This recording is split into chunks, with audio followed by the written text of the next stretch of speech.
Salut tout le monde, bienvenue sur la chaîne MB Auto FR. Alors aujourd'hui un abonné est venu nous présenter sa belle bécane.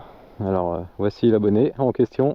Bonjour, donc moi c'est Julien, j'ai 25 ans, je suis le propriétaire de la Tiono V4 Factory de 2017. Donc c'est une moto équipée selon mes goûts. Donc je vais vous faire une présentation rapide si vous voulez de la moto. De toute façon on fait le tour avec toi, on te suit, les détails. Donc elle a un pot Haro avec le raccord Haro catalysé, donc avec un catalyseur Racing qui se trouve juste ici en fait à l'intérieur du tube.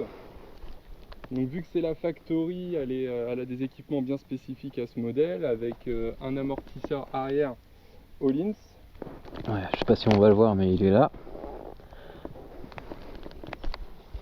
Deux fourches, du coup les fourches avant Öhlins également avec un amortisseur de direction Öhlins. Qu'on voit ici. Donc qui permet vraiment d'être vraiment serein sur les trajectoires et d'être vraiment serein. On ne se pose pas la question de se dire est-ce que la moto va décrocher ou non. C'est vraiment, elle vous met vraiment dans une confiance totale quand vous êtes sur la moto. Donc après moi j'ai rajouté quelques petits équipements. Donc j'ai rajouté deux leviers. Donc c'est des Gilles Tooling qui vraiment vous donnent un super feeling avec les leviers. Donc franchement à tous les possesseurs de Tiono je conseille vraiment ces leviers. Certes ils sont pas donnés mais vraiment vous avez vraiment un feeling parfait avec ces leviers. Il y a un support de plaque du coup arrière. Support de plaque court, On va ok. pas bien voir parce que du coup on a caché la plaque. Donc est-ce que c'est des clignotants d'origine ça? Non, Non, c'est l'ancien propriétaire qui avait mis des clignotants achetés je ne sais où. d'accord. Mais j'ai des clignotants que j'ai achetés du coup à LED, des shafts. Mais pour les changer, vu qu'à l'avant c'est des ampoules et qu'à l'arrière j'ai passé en LED, j'ai dû acheter une centrale clignotant que je vais devoir installer parce que sinon le clignotement va clignoter vraiment très vite. Ouais. Donc j'ai également rajouté un rétroviseur en embout de guidon, c'est un shaft également. Donc pour ceux qui se demandent, il y a vraiment on voit vraiment bien dedans. Il faut bien le serrer parce que sinon en fait ça vibre et du coup vous n'avez pas un bon visuel quand vous conduisez.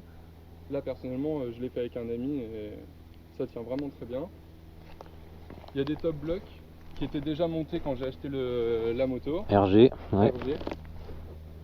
Qui sont pas forcément très beaux mais Bah ça reste discret hein. Mais je serais content de les avoir si c'est clair. m'arrive un pépin.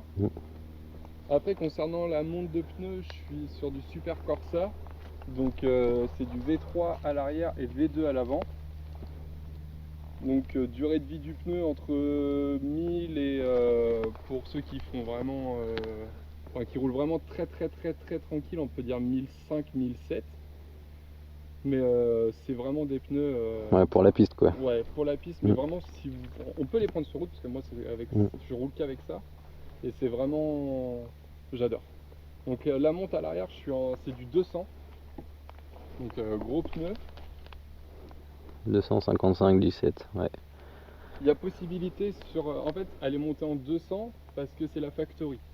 Ouais. C'est ce qui donne ce look en fait avec un gros pneu, mais on peut la passer en 190 à l'arrière. D'accord.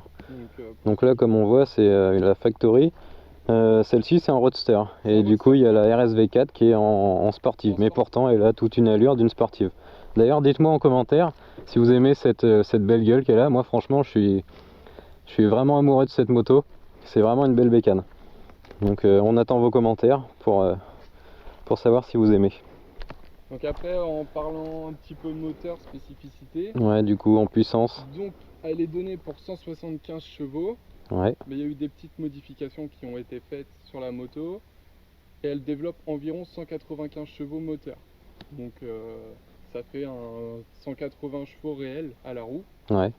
Parce que les 175 chevaux qui sont donnés c'est à la roue, donc là en fait il y a un petit peu plus.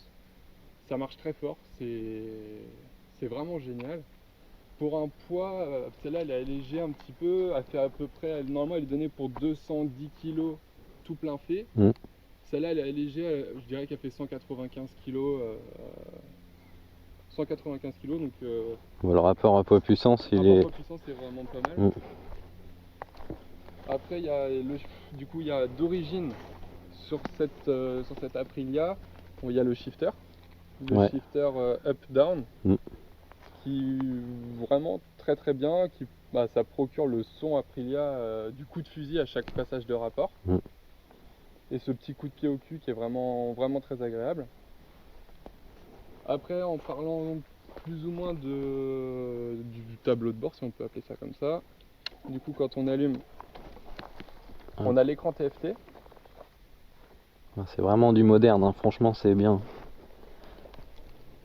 Il y a un je sais pas trop comment ça s'appelle, Bah, un inclinomètre ou en gros qui vous donne exactement l'angle. en fait, l'angle de la moto Ah ouais, effectivement c'est en réel. précis, hein.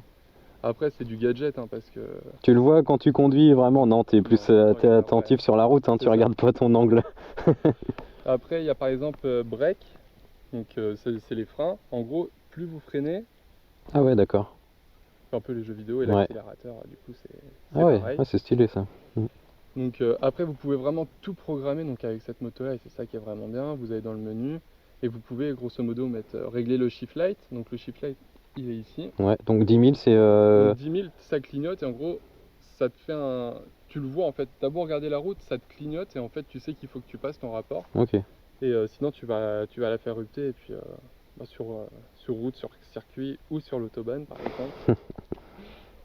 Donc après voilà, on peut régler l'APRC. Donc l'APRC c'est toutes les aides moteurs. Mm. Donc tu peux tout régler. Donc ton ABS, ton traction control, ton wheeling control, ton launch control et ton shifter.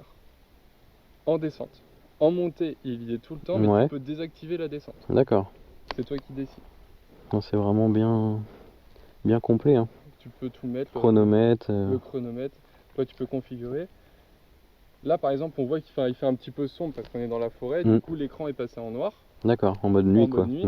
Et quand vraiment, par exemple, tout à l'heure, on va aller rouler sur Rouen, l'écran, le fond repassera blanc. D'accord.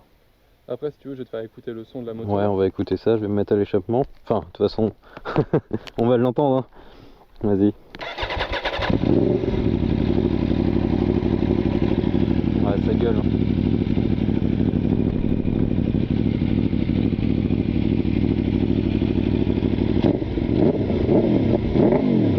Ouais, c'est sympa comme bruit. Bon, on va rester cool, on va pas déranger les gens dans la forêt. Non, mais ça fait un bon bruit, hein. De toute façon, on écoutera le son sur route, ce que ça donne tout à l'heure. Après, on peut parler également du prix de cette moto, parce que certains vont se demander. Donc c'est une moto, la neuve, si vous allez dans un magasin, sachant qu'il y a plusieurs finitions, hein. Il y a la Tuono RR et la Tuono Factory.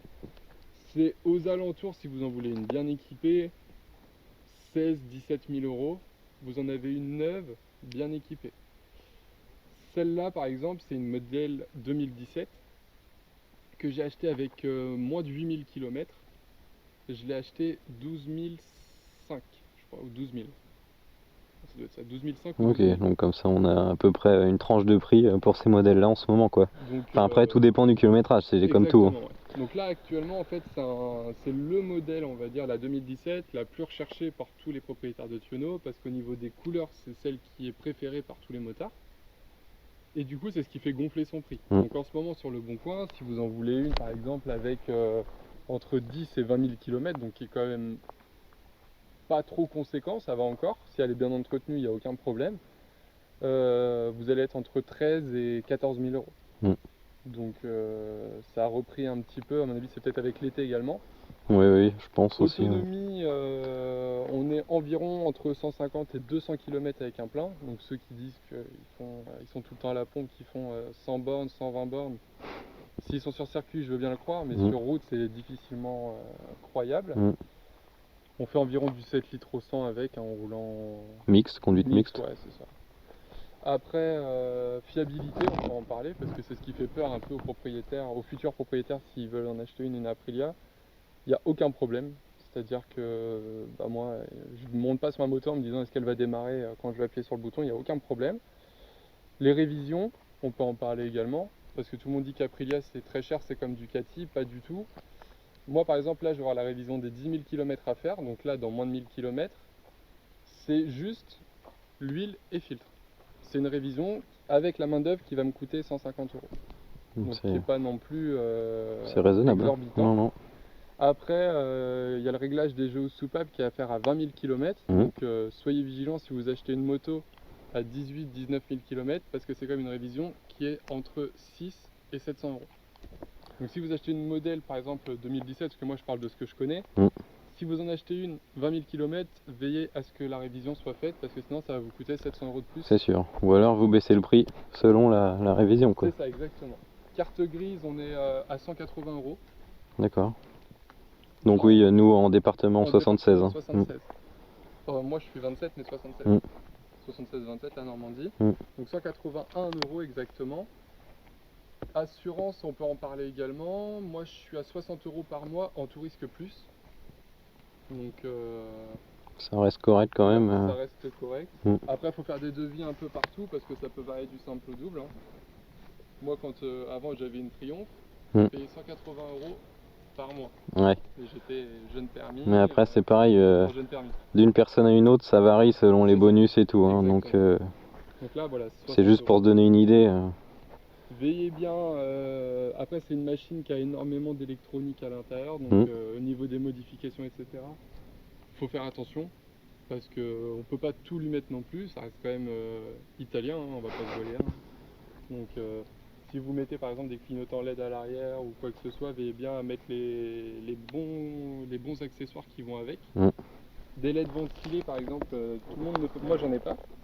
Moi j'ai des ampoules un petit peu effet jaune-blanc. Parce que derrière en fait il y a des caches poussières qui se trouvent juste ici.